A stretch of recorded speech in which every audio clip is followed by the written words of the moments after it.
almost out of fresh water. I know. We need to find a port.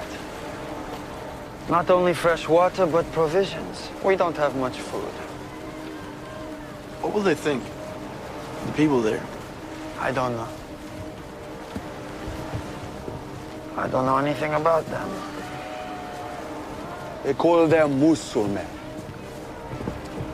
And they worship a god named Allah.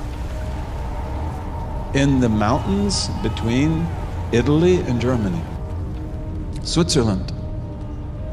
Did you know that Muslims were in Switzerland in force for 150 years?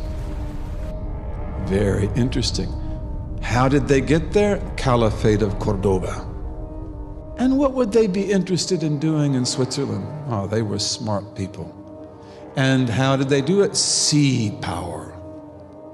Because Spain is always a sea power. Portugal's always a sea power. But the Muslims in Spain and Portugal, they controlled the Atlantic and the Mediterranean. And they built incredible ships. They built incredible ships. And why did they build such incredible ships? There were also ships of war. Vikings.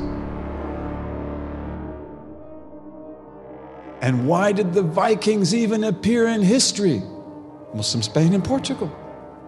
Because Muslim Spain and Portugal became so wealthy that they dried up the wealth of Northern Europe. This is pretty well proven in economic history. And countries like what is today Denmark and Norway and Sweden and England and Northern Germany and Holland, they became poor because nobody would go there anymore. It's like there's no profit. Merchants are always looking for profit. The merchants that are in Italy and France and elsewhere, they no longer want to go north. Because what do you get there? Sheepskin, flax, wood. You go to Spain and Portugal, all you have to do is pay jizya. You pay the jizya and you're protected by the state. And then you get gold and silver and silk and oranges and lemons and everything in the world. This meant the Vikings have to come out. Where did the Vikings first go? Lisbon, Portugal, great Muslim city. Lisbon, Portugal, great Muslim city. Great Muslim city. And they sack it because Lisbon had never been protected from the Atlantic because of the fact they didn't have any enemies on the Atlantic. And they sacked Lisbon and they took out of it tons of goods and women and children as well. And then they come down to attack Seville.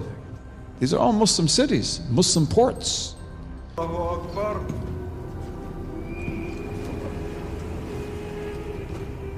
Allahu Akbar.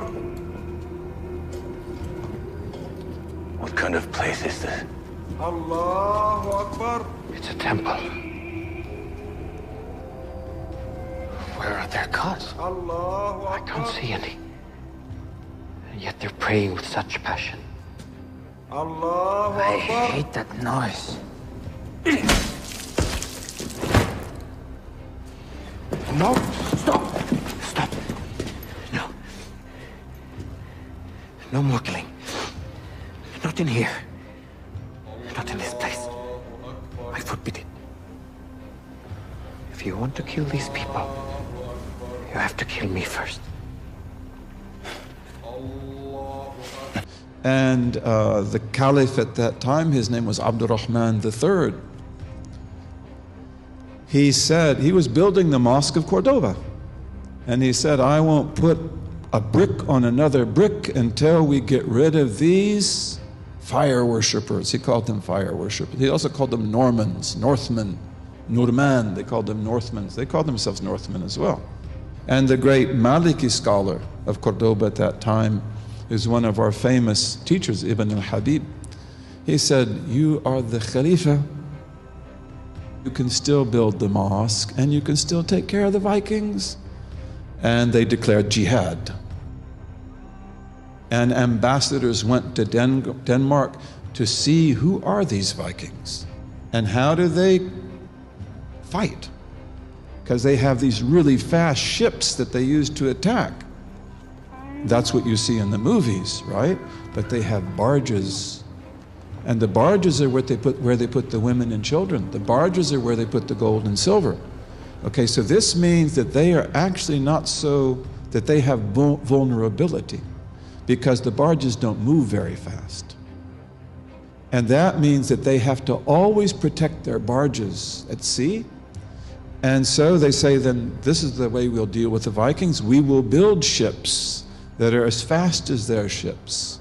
And our ships will have cannons on the front, which they call nefalta. Nefalta means naphthalene cannons. They're cannons that use gassy oil. And you put fire to it and it explodes and it shoots out a ball of fire.